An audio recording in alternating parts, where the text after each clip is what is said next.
Dieu est bon. Amen. Amen. Est-ce qu'il est bon? Amen. Amen. Alléluia. Est-ce que vous êtes dans l'expectative ce matin? Oui.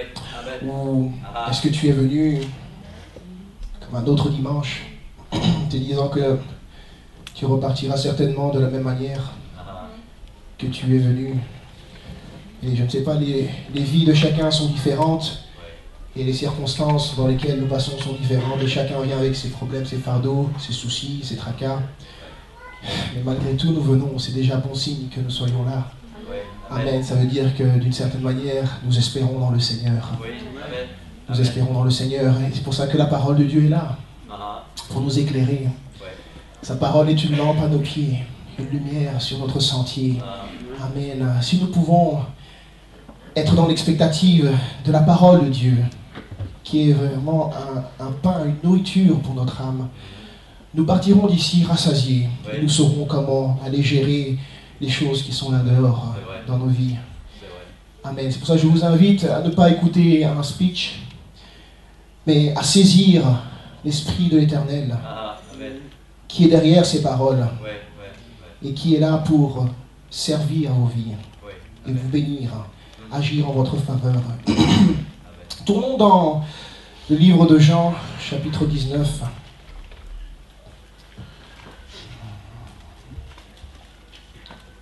Alléluia. Ne vous inquiétez pas, quand je crie, c'est pas que je suis fâché. C'est juste que quand je pense à la bonté de Jésus, mon âme s'écrie. Alléluia. Amen. Au contraire, je suis très content quand on me dit « Allons à la maison de l'Éternel ». Amen. Jean chapitre 19. On va commencer à lire à partir du verset 23. Amen. Je ne sais pas si c'est dans vos habitudes de vous lever pour lire la parole. Amen. Alléluia. Est-ce que tout le monde est prêt? Amen. Alléluia. Jean chapitre 19, verset 23. Ok. Les soldats, après avoir crucifié Jésus, prirent ses vêtements et ils en firent 4 parts, une part pour chaque soldat. Ils prirent aussi sa tunique, qui était sans couture, d'un seul tissu, depuis le haut jusqu'en bas. Et ils dirent d'entre eux, ne la déchirons pas, mais tirons au sort à qui elle sera. Cela arriva afin que s'accomplisse cette parole de l'Écriture. Ils se sont partagés mes vêtements et ils ont tiré au sort ma tunique. Voilà ce que firent les soldats. Près de la croix de Jésus se tenaient sa mère et la sœur de Jésus, Marie, et la sœur de sa mère, Marie, femme de Clopas, et Marie de Magdala. Jésus, voyant sa mère et auprès d'elle le disciple qu'il aimait, dit à sa mère, « Femme, voilà ton fils. » Puis il dit au disciple, « Voilà ta mère. » Et dès ce moment, le disciple l'a pris chez lui. Après cela, c'est très important, après cela, Jésus, qui savait que tout était déjà consommé, dit, afin que l'Écriture soit accomplie, « J'ai soif. » Il y avait là un vase plein de vinaigre. Tout le monde dise vinaigre. Les soldats en remplirent une éponge et l'ayant fixée à une branche d'hysope, ils l'approchèrent de sa bouche. Quand Jésus prit du vinaigre, il dit, « Tout est accompli. » Dites, « Tout est accompli. » Et baissant la tête, il rendit l'esprit. On va tourner dans Exode chapitre 15.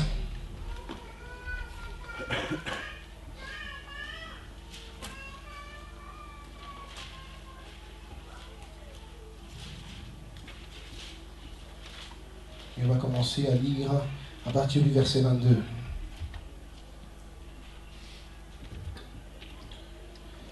Moïse fit partir Israël de la mer Rouge. Ils prirent la direction du désert de Shur. Et après 3 journées de marche dans le désert, ils ne trouvèrent point d'eau. Ils arrivèrent à Mara.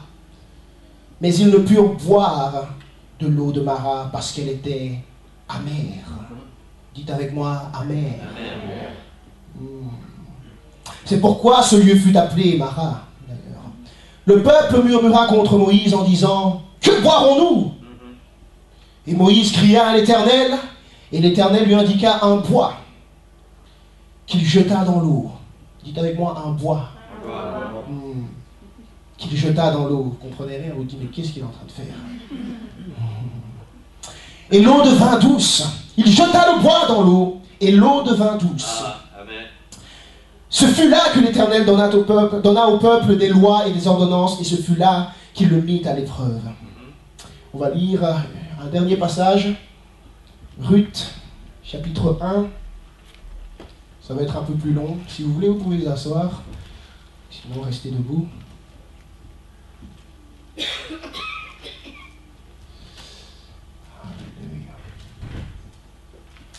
Alors, il y avait un homme de Ramathaïm. Ah non, qu'est-ce que je suis en train de lire, moi, ici? Ça a commencé de la même manière. Raconte la suite. Voilà. Du temps des juges, il y eut une famine dans le pays. Un homme de Bethléem de Juda partit avec sa femme et ses 2 fils pour faire un séjour dans le pays de Moab. Le nom de cet homme était Elimelech. Celui de sa femme Naomi et ses 2 fils s'appelaient Machlon et Kiljon. Ils étaient Éphratiens de Bethléem de Juda. Arrivés au pays de Moab, ils y fixèrent leur demeure. Elimelech, mari de Naomi, mourut et elle resta avec ses 2 fils. Ils prirent des femmes moabites dont l'une se nommait Orpa et l'autre Ruth. Et ils habitèrent là environ 10 ans. Machlon et Kiljon moururent aussi tous les 2. Et Naomi resta privée de ses 2 fils et de son mari. Triste histoire. Puis elle se leva, elle et ses belles-filles, afin de quitter le pays de Moab, car elle apprit au pays de Moab que l'Éternel avait visité son peuple et lui avait donné du pain. Elle sortit du lieu qu'elle habitait, accompagnée de ses 2 belles-filles, et elle se mit en route pour retourner dans le pays de Juda. Naomi dit alors à ses 2 belles-filles, « Allez, que chacune retourne à la maison de sa mère, que l'Éternel use de bonté envers vous, comme vous l'avez fait envers ceux qui sont morts et envers moi. Que l'Éternel vous fasse trouver à chacun du repos dans la maison d'un mari. » Et elle les baisa. Elles élevèrent la voix et pleurèrent. Et elles lui dirent, « Non, nous irons avec toi vers ton peuple. » Naomi dit, « Retournez, mes filles. Pourquoi viendriez-vous avec moi? Ai-je encore dans mon sein des fils qui puissent devenir vos maris? Retournez, mes filles, allez! Je suis trop vieille pour me remarier. Et quand je dirai j'ai l'espérance, quand cette nuit même je serai avec un mari et que j'enfanterai des fils, attendriez-vous pour cela qu'ils aient grandi? Refuseriez-vous pour cela de vous marier? Non, mes filles, car à cause de vous, je suis dans une grande affliction de ce que la main de l'Éternel s'est étendue contre moi. Et elles élevèrent la voix et pleurèrent encore. Orpa baisa sa belle-mère, mais Ruth s'attacha à elle. Naomi dit à Ruth, « Voici ta belle-sœur est retournée vers son peuple et vers ses dieux. Retourne comme ta belle-sœur. » Ruth répondit, « Ne me presse pas de te laisser, de retourner loin de toi. Où tu iras, j'irai. Où tu demeureras, je demeurerai. Ton peuple sera mon peuple et ton Dieu sera mon Dieu. Où tu mourras, je mourrai et j'y serai enterré. Que l'Éternel me traite dans toute sa rigueur, si autre chose que la mort vienne à me séparer de toi. » Naomi, la voyant décidée à aller avec elle, cessa d'insister auprès d'elle. Elles firent ensemble le voyage jusqu'à leur arrivée à Bethléem. Et lorsqu'elles entrèrent dans Bethléem, toute la ville fut émue à cause d'elles. Et les femmes disaient, « Est-ce là Naomi ?» Et Naomi leur dit, « Ne m'appelez pas Naomi, appelez-moi Mara. » Dites encore avec moi, Mara. Mara signifie amère. Appelez-moi Mara, car le Tout-Puissant m'a rempli d'amertume. J'étais dans l'abondance à mon départ et l'Éternel me ramène les mains vides. Pourquoi m'appellerez-vous Naomi après que l'Éternel s'est prononcé contre moi et que le Tout-Puissant m'a affligé? Alléluia. Levons nos mains vers le ciel et demandons au Seigneur de bénir sa parole et qu'il touche nos cœurs à travers ce message. Dieu Tout-Puissant, c'est toi qui as donné ce message. Je suis un vase que tu utilises pour le communiquer. Roi Seigneur Jésus, mes lèvres. Alléluia. Que je donne ta parole fidèlement à ce que tu as mis dans mon cœur. Que ta puissance soit déclarée, Seigneur. Qu'elle soit efficace pour briser toute chaîne, Seigneur Jésus. Enlever toute maladie, enlever toute circonstance qui nous empêche de te voir, Éternel. Appelle-nous à toi, Seigneur, par ta parole. Guéris nos cœurs, guéris nos fissures, Seigneur. Change notre vie entière. Oh, que le passé soit passé et que toute chose devienne nouvelle. Dans le précieux nom de Jésus, que ta volonté soit faite dans ce lieu. Alléluia. Amen. Frappons dans les mains pour le Seigneur. Faites un bruit joyeux dans la maison du Seigneur. Je ne vous entends pas. Faites un bruit joyeux dans la maison. Oui. Alléluia. Faites un bruit joyeux dans la maison du Seigneur. Alléluia. Amen. Celui qui vient à Christ et qui croit en lui sera toujours satisfait. Si tu t'attaches à lui, il ne te laissera jamais vaincu par tes besoins. Amen. Amen. Amen. Parce qu'il connaît et voit chacun de nos besoins. Oui. Ainsi, il apprend à ses disciples que nul ne peut servir deux maîtres. Oui. Il s'attachera à l'un et méprisera l'autre. Oui. Attache-toi aujourd'hui à ton Dieu. Amen. Et méprise tes autres sources de problèmes. Amen. Parce que ton Dieu est ta providence. Amen. Amen. Il continue en leur disant, ne vous inquiétez pas pour votre vie de ce que vous mangerez. Et ne vous inquiétez pas pour votre corps de ce que vous serez vêtu.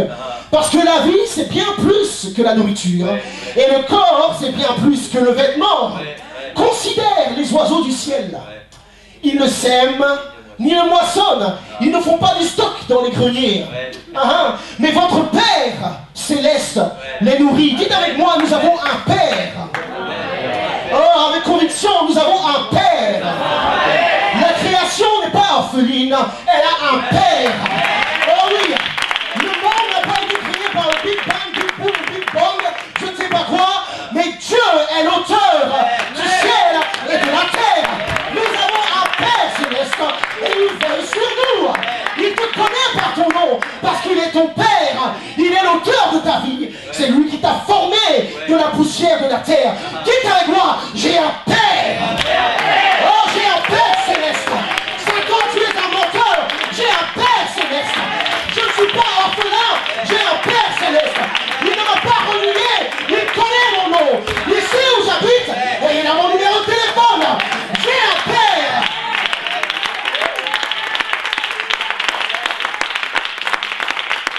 Alléluia.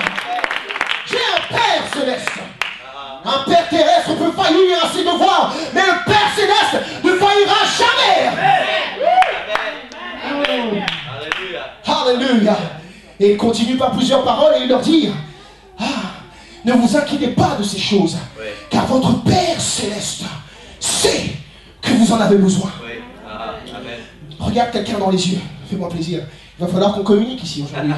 On va communiquer, je ne sais pas comment tu fais d'habitude, mais on va communiquer. Ok? Regarde quelqu'un dans les yeux.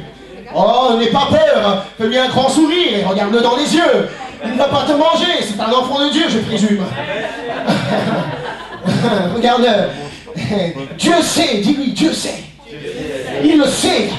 Il le sait. Maintenant, je veux que tu me dises avec conviction, Dieu le sait. Oh, il le sait parce qu'il est omniscient. Il sait tout. Il sait avant que tu y penses. Il sait avant que tu le découvres. Il sait avant que tu ne penses à prier et à lui demander. Il sait, il sait, il sait. Il sait quand je me lève. Il sait quand je me couche.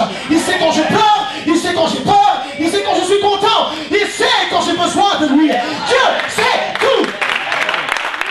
Ne dois pas me rappeler la condition de ma vie. Dieu le sait.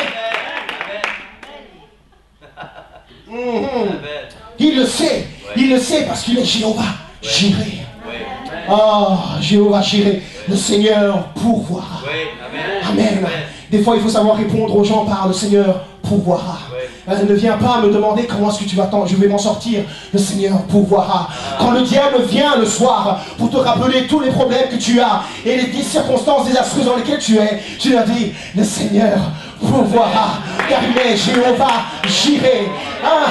On avait l'habitude de traduire Jéhovah Jireh par le Seigneur pourvoira. Mais j'ai découvert qu'il y a plusieurs autres termes pour comprendre ce terme. Jéhovah Jireh. Jéhovah Jireh, c'est le Seigneur qui voit. Oh, le Seigneur voit. Dites avec moi, il voit ma condition. Oh, il la voit claire. Dieu n'est pas aveugle. Non, il n'est pas aveugle. Il n'a pas été créé par des mains d'hommes. Il n'a pas été formé comme les idoles qui viennent du bois et qui sont aveugles, qui ne peuvent pas vous voir et qui ne peuvent pas entendre et qui ne peuvent pas parler. Dieu voit ta condition. Il la voit si claire qu'il voit même à travers ta condition. Quand tu es devant un obstacle, Dieu voit l'obstacle, mais son regard transperce l'obstacle. Il n'a pas besoin de contourner l'obstacle pour savoir ce qui arrivera prochainement. Il voit au-delà de l'obstacle. Il voit au-delà de la montagne. Mets ta confiance en lui parce que Dieu voit. Jéhovah Jireh, l'Éternel, qui voit. Le Seigneur voit dans Jéhovah Jireh, mais Jéhovah Jireh, c'est aussi le Seigneur s'en chargera. Il s'en chargera. Ouais, il se chargera de moi. Il se chargera de toi. Il se chargera de toi. Quand tu rentreras à la maison aujourd'hui et que les problèmes vont t'attendre devant ta porte, dis-leur à ces problèmes. Je ne suis pas venu seul aujourd'hui. Jéhovah Jireh avec moi. Il se chargera. Emmanuel, tu es avec moi. Il se chargera de toi. Quand les factures, la pauvreté et la crise viendront frapper à la porte, tu dis, j'ai quelqu'un à te présenter. Son nom c'est Jéhovah Jireh. Il se chargera de toi. Je ne suis pas sûr que tu comprennes. Quand je dis il se chargera de toi, comprends-tu que se charger, tu dois le voir littéralement aussi. Il se chargera littéralement de cela. Oui, si il se charge, ça veut dire que quand tu rentres dans cette maison, peu importe les charges avec lesquelles tu es rentré, qui pèsent lourd sur ton dos, quand tu rentres dans cette maison et que la présence de Dieu est là, le Seigneur s'en chargera. Ça veut dire qu'il prendra sur ses épaules ce qui pèse sur tes épaules, tout ce qui pèse, qui est à toi, il s'en chargera. Mais s'il se charge de mes problèmes, ça veut dire qu'il me décharge, il me libère, il me rend libre, il libère le mal, il libère le cœur.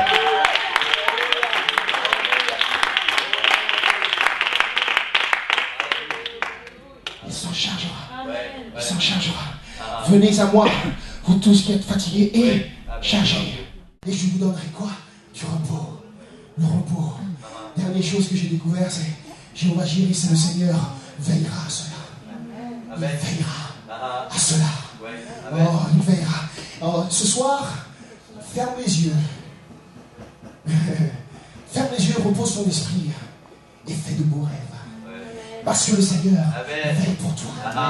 Il veille pour toi. Il fait les tournées de la nuit, tu sais. Tu dois arrêter de faire des heures sup. À un moment donné, tu fermes, tu éteins le contact. Tu dors, tu ronfles si tu veux. Dérange pas trop ton voisin. Hein, et fais de beaux rêves. Parce que le Seigneur veille pour toi. Il veille. Il veille. T'as vu la vie. Dans le psaume 127, c'est en vain que tu te lèves et te couches tard pour manger le pain de douleur. Parce que le Seigneur en donne autant à ses enfants pendant leur sommeil. Merci Jéhovah Jireh. Tu veilles, Seigneur. Tu veilles. Merci. Oh, merci. Il est non seulement Jéhovah Jireh, mais tu découvriras quand tu es dans la maladie qu'il est le Seigneur qui te guérit. Jéhovah Rapha. Le Dieu qui te guérit. Oui, je sais, on lui donne plusieurs noms. Mais bon, il est Dieu. Il porte tous les noms. Il est tout en tout.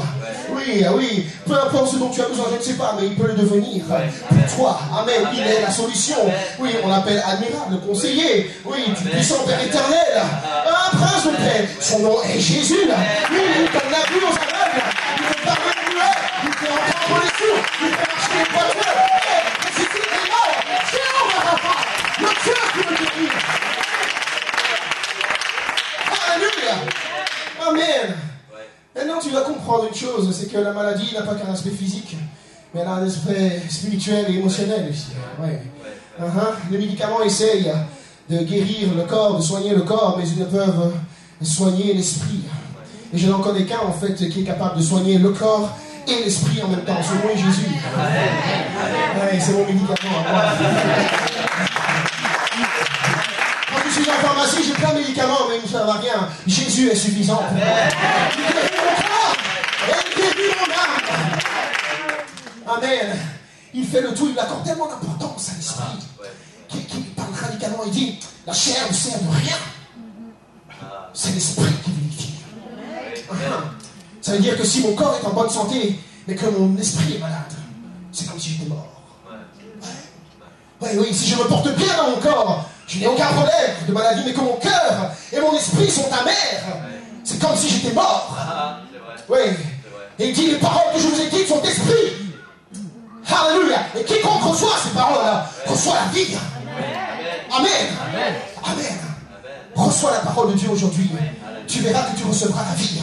Alléluia. Si tu attends un changement quelconque dans ta vie, prends exemple sur ces gens de la fête, de ce mariage dans lequel Jésus était.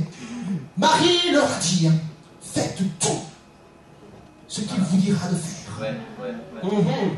Faites tout ce qu'il te dira de faire. Je sais que ça ne ressemble à rien des fois quand il te dit de faire certaines choses. Ça a l'air complètement stupide, ça n'a pas de sens. Mais fais tout ce qu'il te dira de faire. Parce que nous ne marchons pas par la vue, mais nous marchons par la foi.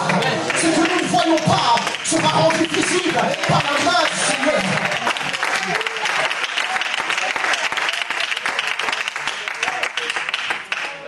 Alléluia. Jéhovah Rapha, le Seigneur me guérit. Et c'est précisément dans le contexte d'Exode chapitre 15 qu'il révèle ce nom, je suis le Seigneur qui te guérit. Dans Exode chapitre 15, le peuple d'Israël est déjà sorti de l'Égypte, qui est un symbole du monde et de son système qui rend les gens esclaves. Il est déjà sorti de l'Égypte, il a passé la mer Rouge et il marche 3 longues journées dans le désert sans trouver à boire. La Bible est remplie de symboles, de figures, des choses qui nous parlent directement. Si tu la lis comme un livre d'histoire, tu n'y attraperas rien du tout. Mais si tu vois selon les yeux de l'esprit, tu comprendras certaines choses. Le chiffre 3 représente la plénitude du temps, le temps que Dieu a imparti. Il arrive dans ta vie que tu marches 3 longues journées dans le désert sans trouver à boire. Ah, si tu ne l'as pas encore traversé, tu vas le traverser tôt ou tard. Oui, parce que quand tu sors de l'Égypte, il ne faut pas croire que c'est la fête du jour au lendemain. Tu marcheras dans le désert. Je ne sais pas à quel moment de ta vie ça se situe, mais tu marcheras le temps imparti par Dieu dans le désert. Et ils ont marché 3 jours sans trouver à boire.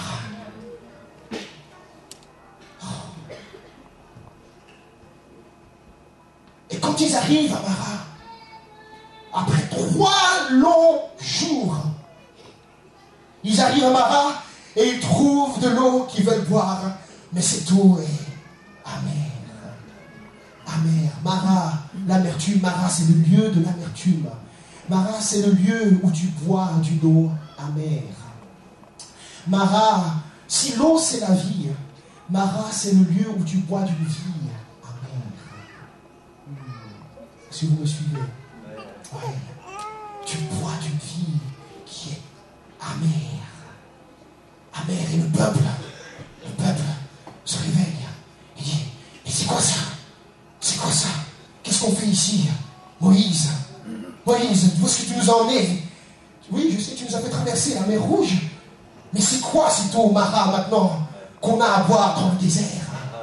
Voyez-vous, dans la vie, il y a beaucoup de circonstances qui peuvent rendre la vie amère.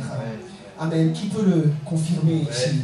Amen. Quand vous pouvez confirmer, est-ce que vous pouvez me dire Amen? Amen. Wow. Enrichissez la parole de Dieu, rendez-la magnifique, belle. Ce sera bon pour vous. Alléluia. Ouais. Beaucoup de circonstances dans la vie rendent la vie amère. Je dis souvent des circonstances, ce n'est pas des problèmes. Parce qu'avec Dieu, il n'y a jamais de problème. Pour Dieu, ce n'est jamais un problème. Ce ne sont que des situations. Oui. Ce ne sont que des situations que lui-même va utiliser pour accomplir le plan qu'il a prévu pour ta vie. Alléluia. Parce que toute chose concourt au bien de ceux qui aiment Dieu, de ceux qui sont appelés selon son plan. Oui. Ça veut dire que si tu es ici aujourd'hui, c'est qu'il t'a appelé. Et s'il t'a appelé, c'est qu'il a un plan pour toi. Et son plan est si parfait qu'il a même inclus dans son plan les plans de l'ennemi pour ta vie. Afin que tout ce que l'ennemi a prévu pour ton mal, il le transforme transforme pour ton bien. Alléluia. Je ne sais pas dans quoi tu te trouves aujourd'hui, mais Dieu va l'utiliser pour faire du bien à ta vie. Amen. Amen. Il y a de nombreuses circonstances qui peuvent rendre la vie très amère. Une trahison par-ci, une déception par-là. Maltraitance d'un côté, la perte d'un être cher de l'autre côté. Des mensonges, des commérages sur ton dos, des moqueries et escroqueries peuvent te rendre amer.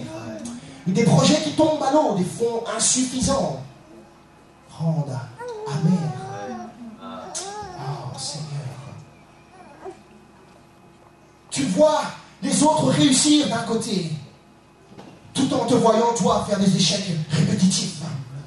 Ça peut te rendre amer. Des enfants qui te rendent fou. Un conjoint qui te rend complètement fou.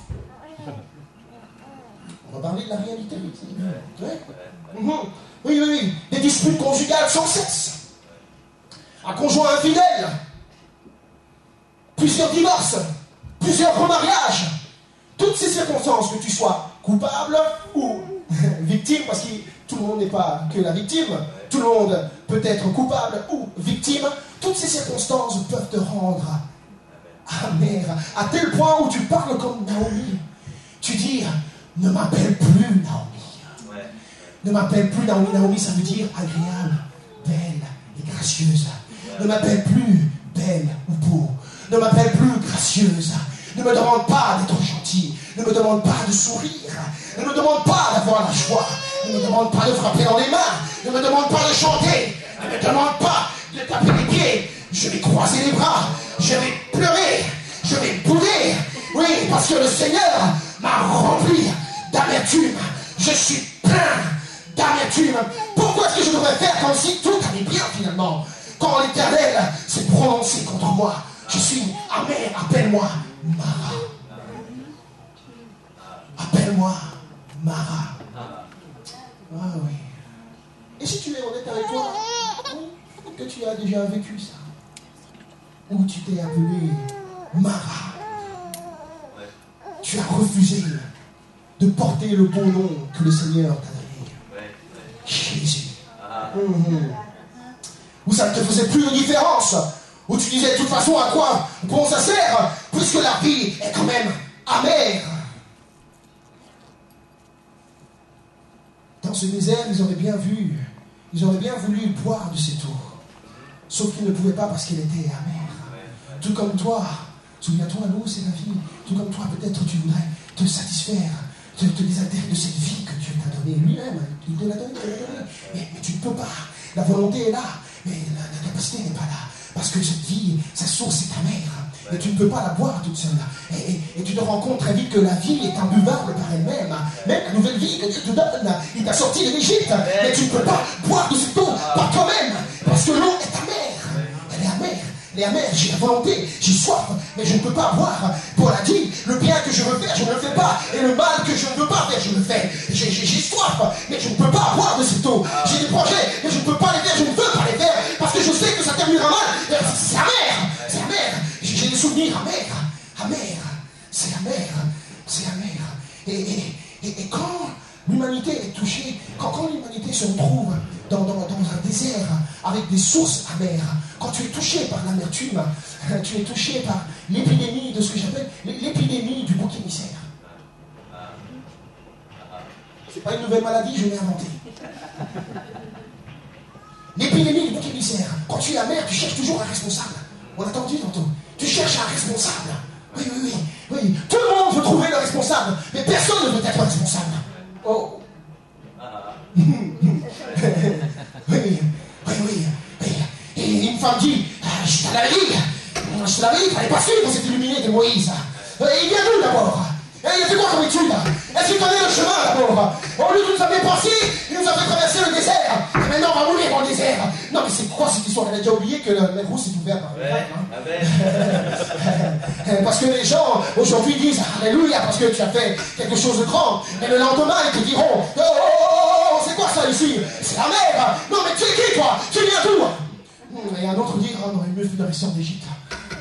Au moins là, on avait de l'eau à boire. Au moins là, on avait de l'eau à boire, même si on était esclaves, même si on avait des chaînes, on pouvait voir. Maintenant, on va mourir dans le désert. Oh. Et tout le monde cherche un responsable. Mais Dieu merci.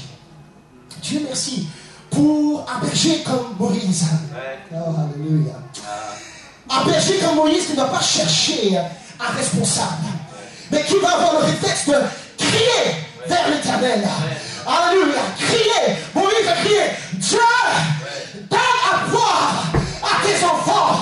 Dieu, si tu ne pleures pas, si tu ne donnes pas de l'eau, nous allons mourir. Tu es la source de vie. Tu es la source d'eau vive. Seigneur, pourvois à boire à ton peuple. Alléluia. Je sais, je crie. Et ça peut peut-être déranger les oreilles. Mais des fois, une petite prière mignonne n'est pas suffisante. Une belle petite prière récitée, connue par habitude, n'est pas suffisante. Quand tu es désespéré, tu n'as plus rien à perdre. Tu as besoin de quelque chose absolument. Il va te falloir bien plus qu'une belle petite prière. Oui. Tu ne peux pas crier peut-être, parce que tu as encore tout ce qu'il te faut dans la vie. Mais quand tu n'as plus rien et que tu es désespéré, tu feras mieux de crier vers l'Éternel. Tu feras mieux d'élever ta voix, de crier vers le Seigneur. Oui, parce que tu n'as quand même plus rien à perdre, puisque tu n'as rien du tout. Crie vers l'Éternel. Crie Alléluia. Même si tu ne sais pas quoi dire, crie quelque chose. Crie à l'aide. Lève ta voix. Demande son aide. Demande son aide. Alléluia.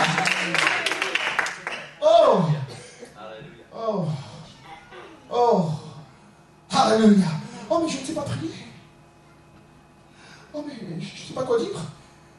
Ça fait 20 ans que je suis... C'est parti, je ne sais plus quoi dire. Je ne sais plus quoi prier. Oh, car nous ne savons pas ce qu'il convient de demander dans la prière. Nous ne savons pas ce qu'il nous convient de demander dans la prière. Mais le Saint-Esprit. Oh, que quelqu'un dise le Saint-Esprit. Le Saint-Esprit intercède pour nous. Alléluia. J'avais l'habitude de paniquer quand je ne savais plus quoi dire dans la prière. Et maintenant, quand je ne sais plus quoi dire, je me branche sur la fréquence du Saint-Esprit.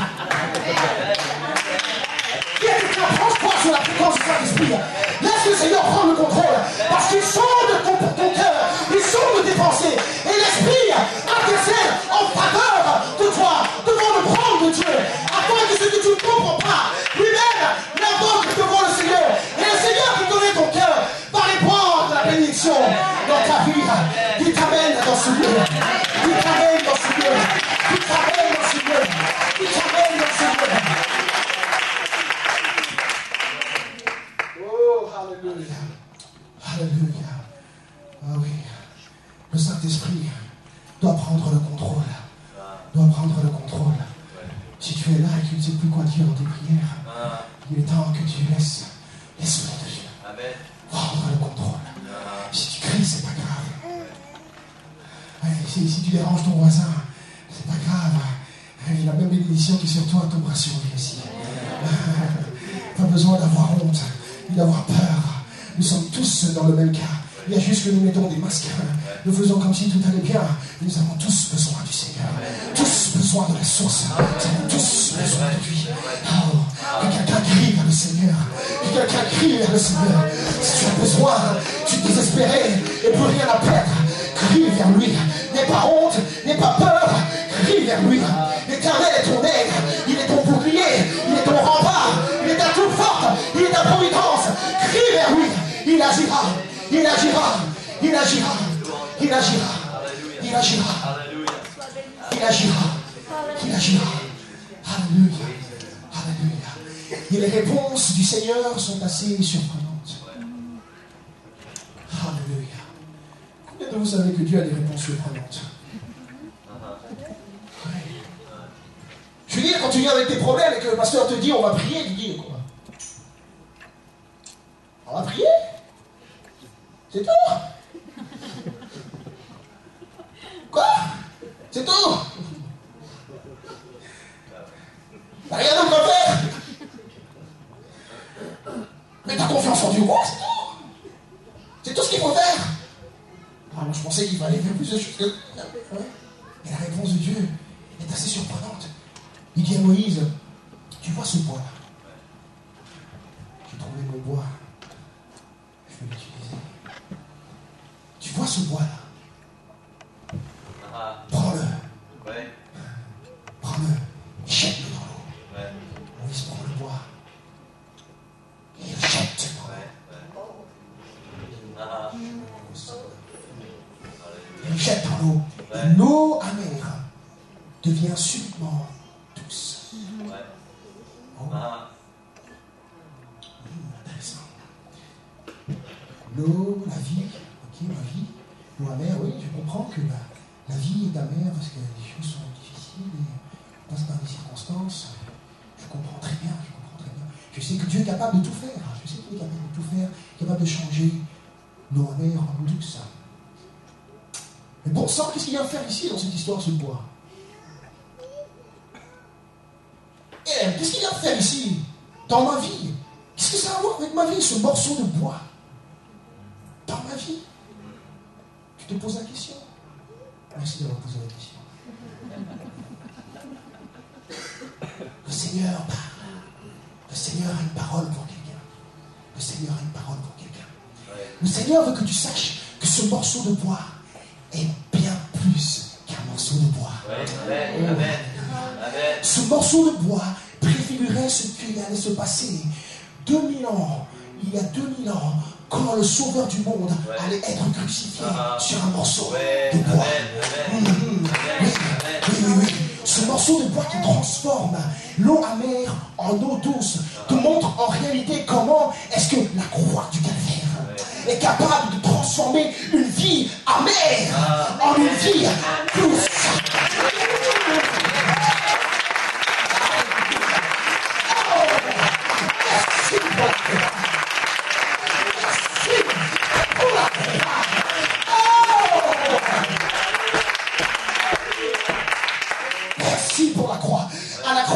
Jésus, en un instant, a représenté la condition de l'humanité entière. Oui, qui était normalement destinée à être crucifiée et condamnée à mort. Il a représenté en un instant la condition de nous tous. Et soudain, il s'écrit, j'ai soif.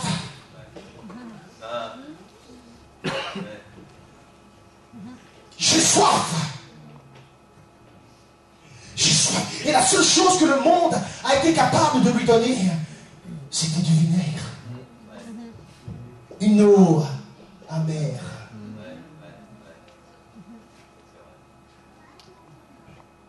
Si le monde est une source d'eau amère, et que même le Seigneur en a bu de cette source d'eau amère, où est-ce que je vais aller trouver la source d'eau vive?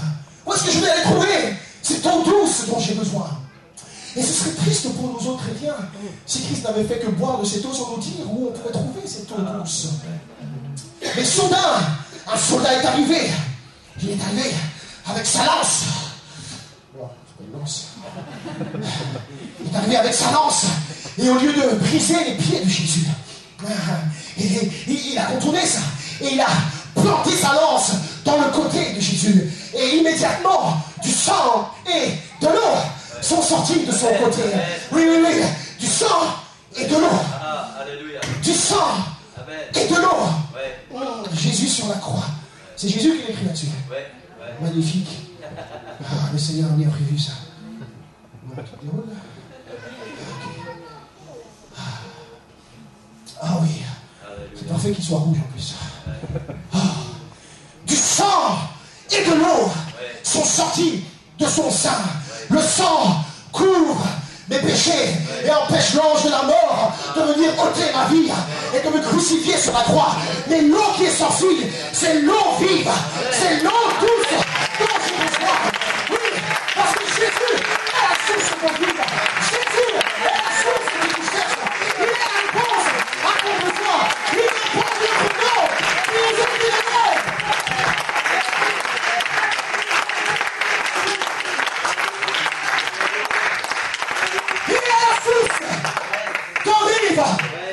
Oh, laisse-moi te dire ce matin, si ta vie est une source d'eau amère, Jésus est la source d'eau vive. De son sang coule, jaillissent des fleuves d'eau vive. Il a dit, si quelqu'un a soif, qu'il vienne à moi et qu'il boive. Celui qui croit en moi, des fleuves d'eau vive. La vie jaillira de son sang. Oh, merci. Merci. Merci pour la croix. Oh, Alléluia. merci Alléluia. pour la croix. Oui, amen. Alléluia. Merci pour la croix. Alléluia. Ça n'a pas d'importance si ça fait 10-20 ans que tu es chrétien. Merci pour la croix. Oui. Si tu oublies ça, alors ta vie sera rendue amère, Oui. sans aucune solution pour toi. Tu ne trouveras pas le moyen de s'en sortir. Jésus, à la croix, est la situation. Quand la vie est devenue amère, souviens-toi de la croix. Car la croix, c'est un lieu d'échange. La croix, c'est un lieu où il y a un transfert qui se passe. Oui, parce qu'à la croix, Jésus a pris ta place. Ça veut dire qu'il échange quelque chose avec toi. Il échange ta douleur en douceur. Il échange ta tristesse avec sa joie. Il échange ton deuil avec sa danse. Il échange ton désespoir avec de l'espoir et de l'avenir. Il échange ta culpabilité avec son pardon. À la croix, oh, l'orphelin sera appelé enfant de Dieu. À la croix, le désespéré aura un espoir et de l'avenir. À la croix, oh, drogué, alcoolique, tous seront satisfaits au pied de Jésus. Oh, Merci Seigneur. au pied de Jésus. Alléluia. Oh, la croix. Je comprends mieux pourquoi il a dit, si quelqu'un veut venir avec moi, après moi, qu'il prenne sa croix. Et qu'il me suive. J'avais l'habitude de croire que c'était un lourd fardeau. Ah, qu'il parlait de toutes nos douleurs et des tribulations qu'on allait subir. Certes, nous allons les subir. Parce que s'ils vont maltraiter toi, son disciple, ils ne vont pas t'épargner non plus. Le diable ne va pas faire comment dire, l'armistice avec toi. Oui. Mais il dit, prends ta croix tous les jours. Il dit, tous les jours. Et suis-moi. Oui, je comprends mieux parce que maintenant, quand j'ai la croix avec moi, chaque fois que je fais une expérience amère, la croix est là pour absorber chacune de tes personnes. La croix est là pour changer ma tristesse en joie. La croix est là pour changer mes ténèbres en lumière. Quand je porte la croix, maintenant ce n'est plus un fardeau, mais c'est une liberté. Parce que tout ce que je portais, Christ le porte pour moi maintenant.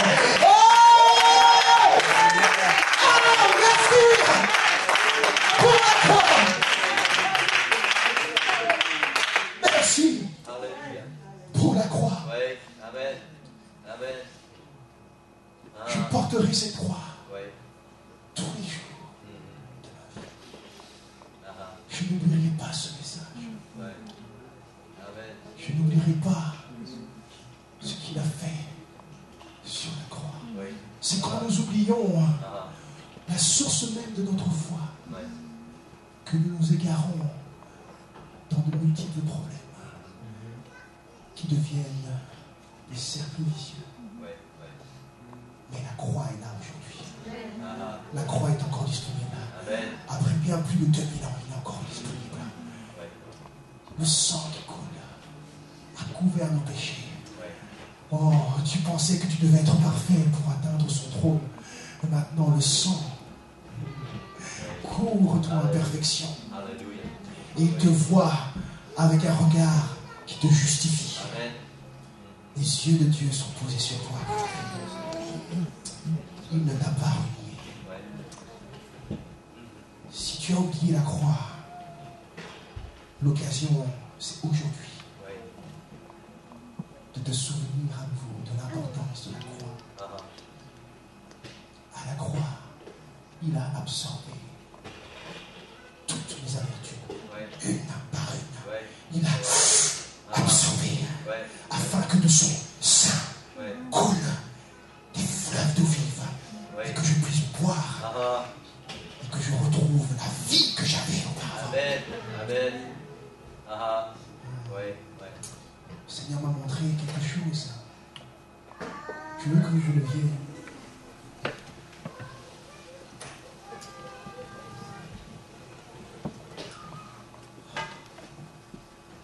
Jésus.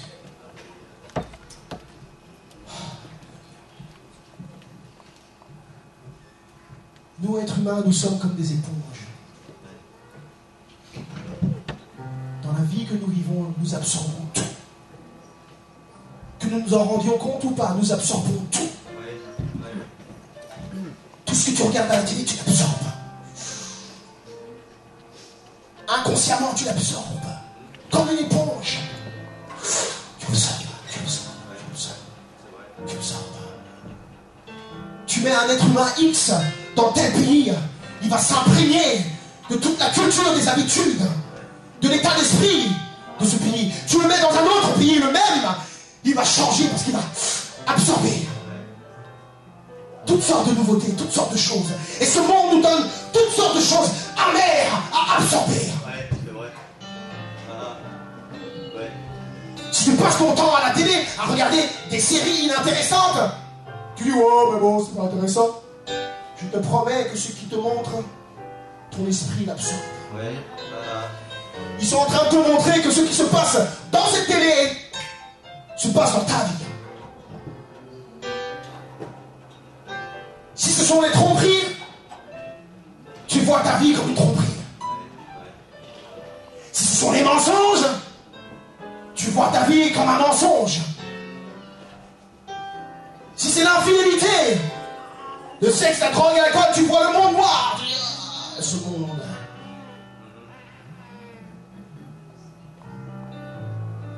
Nous sommes comme une éponge. Nous absorbons. Et le Seigneur m'a montré que nous sommes cette éponge que ce soldat a présentée à la bouche du Seigneur, qui a crié j'ai soif. C'était afin qu'il puisse absorber, sucer de nous, retirer de nos cœurs tout ce qui est imprégné, tout ce qui se trouve et qui nous rend amers, afin que cette même éponge puisse être baignée dans cette eau qui coule de son sein. Aujourd'hui, si ta vie, d'une manière ou d'une autre, s'est retrouvée dans une source amère, prends la croix et fais comme Moïse. Jette-la dans cette eau amère. Jette-la dans cette vie amère. Oh, jette-la dans ces situations amères. Prononce la puissance de Jésus dans cette situation amère. Et tu verras qu'il va absorber une par une, une par une, une par une, une par une, une par une. Parce que Dieu, quand il commence à travailler, il termine. Il n'arrête pas au milieu, il va toutes les absorber. Et tu sortiras de ce lieu aujourd'hui libéré, transformé, guéri, avec un espoir et de l'avenir, avec une vision, avec la provision dans ta vie. Tu auras l'assurance et la conviction que rien ne peut t'atteindre, qu'aucune âme forgée contre toi ne pourra prospérer, que tu as un avenir et de l'espoir. Oh, Dieu m'aime. Je sais qu'il m'aime. Je sais qu'il m'aime. Et rien ne nous séparera de cet amour. Rien. Porte ta croix et souviens-toi que rien ne te séparera de l'amour de Jésus. Oh, ni la mort, ni la vie, ni la hauteur, ni la profondeur, aucune créature, les dominations. Oh non, rien ne pourra me séparer de l'amour de Jésus-Christ. Alléluia, alléluia, alléluia, alléluia. Je vais t'inviter à Toi que le Seigneur a parlé à venir à cet autel, au pied de la croix, et de souvenir que la croix est la plus grande des victoires. C'est le lieu où tu peux proclamer haut et fort que tu es libéré, transformé, régénéré, appelé, justifié, glorifié, élevé. Alléluia. Son nom est Jésus. Son nom est Jésus. Son nom est Jésus. Viens, approche-toi du trône de grâce, car le Seigneur est accessible. Amen. Tu n'as pas besoin de le connaître parfaitement, parce que lui-même te connaît. Alléluia. C'est de ça que tu as besoin, qu'il te connaisse et qu'il sache de quoi tu as besoin. Je vous invite à venir à la croix ce matin. Venez à l'autel et levons nos mains ensemble et rendons grâce, rendons gloire, élevons le nom du Seigneur pour la croix, pour l'œuvre de la croix et la source d'eau vive qui jaillit de son sein. Oui, élève ta main, élève ta voix. Alléluia. N'aie pas peur, ne doute pas. À la croix se trouve la source d'eau vive. À la croix, à la croix, à la croix, à la croix, à la croix.